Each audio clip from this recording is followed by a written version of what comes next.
Hi, today we are going to talk on the summary of how this act came into play and some bit of history so you understand the summary and the introduction to this law.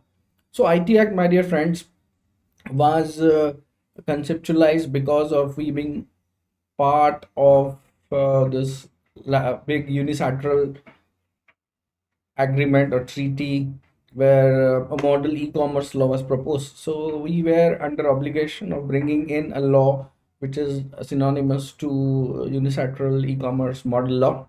So we made this IT Act, the Information Technology Act 2000, but even though it came in 2001, so even it is called 2000, it got enforced in 2001. So one a bit I would like to add it. You have learned that when a bill, when given a precedent assent, becomes a law. Here it changes a bit in this act. So this law, particular law, received precedent assent on 9th June 2000. But because in the act itself it is written that it has to be notified by the government agency and then it will become enforceable. So it got notified on 17th October 2000. Because this difference was there, so the enforceability of law started in 17th October 2000. So the even though there were some police cases which police had registered FIR between these dates, these months, so they became completely nullified because the existence of law was there, but it was not enforceable. So those FIRs had to be quashed or uh, they got nullified by its own virtue.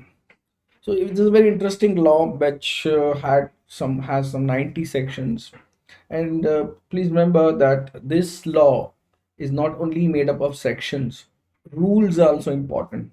So and there are plenty. How plenty? There are 33 number of rules, and these rules constantly get modified by Government of India depending upon what space in cyber world needs to be adjudicated, needs to be governed.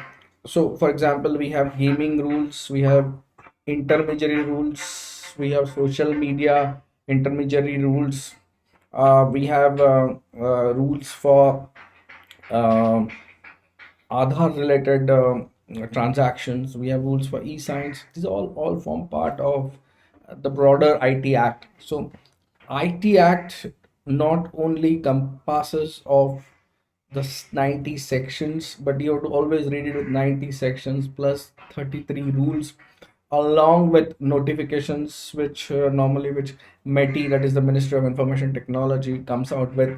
Those notifications, those clarifications, these rules and these sections, they form the part of IT Act 2000.